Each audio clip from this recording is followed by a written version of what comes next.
While the federal government was certainly not a Christian nation, it didn't initially prohibit states from establishing their own state churches. Some early state constitutions limited public office to Christians or even to the correct religious denomination. Such provisions represented a more intolerant time in our history. States with government-favored religions gradually began moving toward separating religion and government, with the last state disestablishment occurring in 1833. When it comes to determining what the laws of the United States mean, the only document that matters is the U.S. Constitution.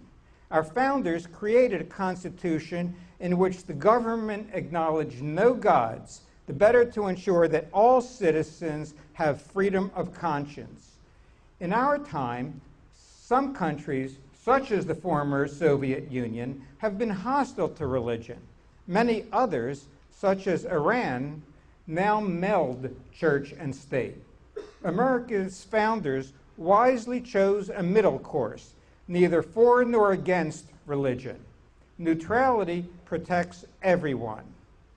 The founders wrote the Constitution as a secular document not because they were hostile to Christianity or religion, but because they did not want the federal government to have authority over or meddle in religion.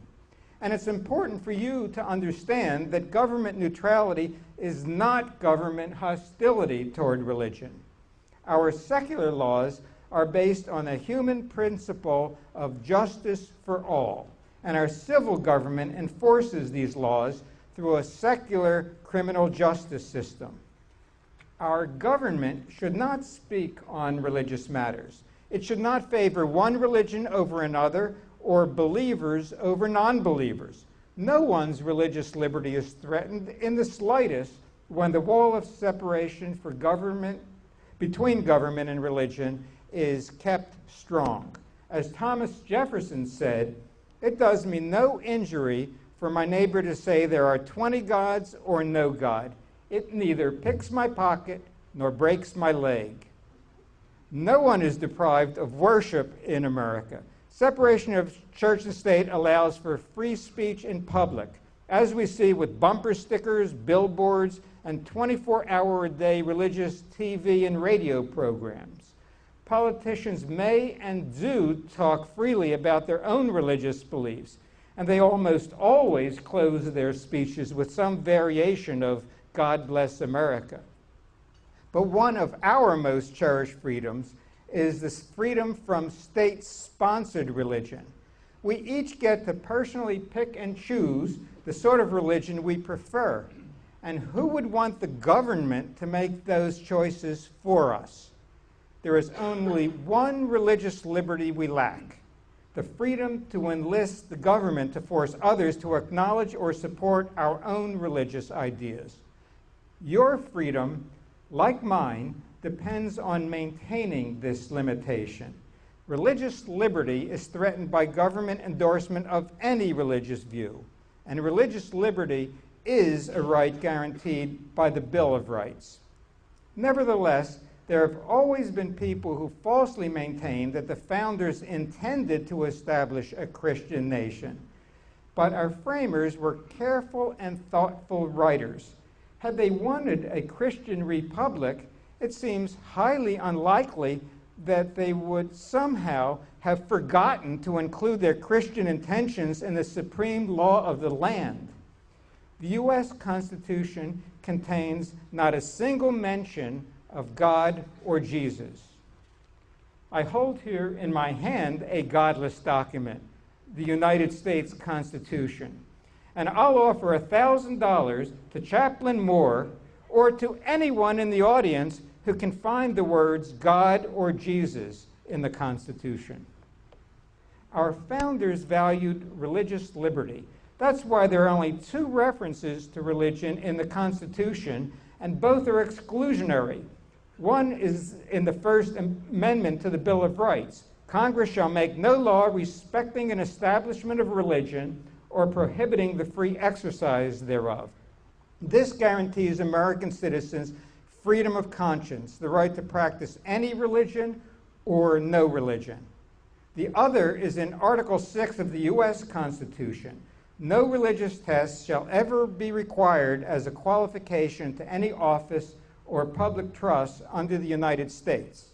I know Article 6 quite well. I discovered in 1990 that our South Carolina state constitution prohibited atheists from holding public office, which I knew was an obvious violation of Article 6 of the U.S. Constitution. When I then applied to become a notary public, former Governor Beasley, supported by other Christian conservatives, rejected my application. It took many years of litigation and a unanimous verdict of the South Carolina Supreme Court to strike down this unconstitutional provision in our state constitution. In the process, the state of South Carolina wasted about 100,000 of your hard-earned taxpayer dollars trying to keep me from becoming a notary public. I wonder if my worthy opponent would disagree with this Supreme Court decision and instead side with those conservative Christians who believe atheists should still be prevented from holding public office. Would he also want to exclude Jews, Muslims, and all people of faith who are not Christians?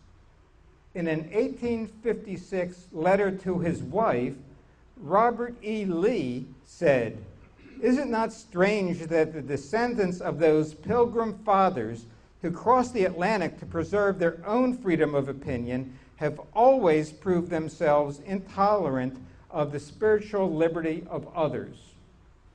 And Sinclair Lewis, the first American to win the Nobel Prize in Literature, made this chilling statement on his return in 1939 from spending 6 months observing Hitler's rise in Germany.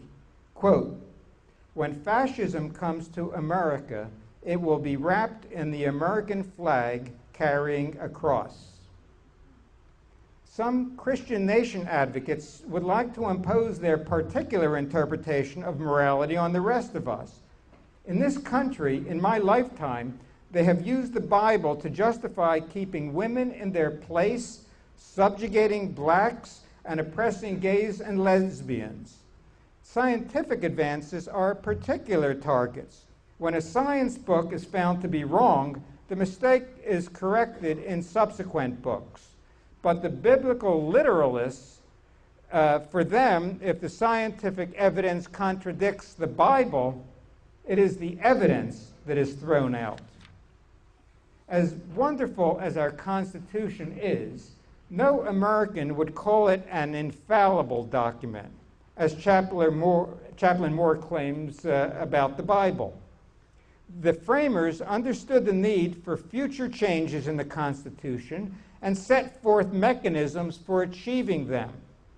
Scientific and humanistic advances make it desirable to incorporate new information and adjust our worldview and behavior.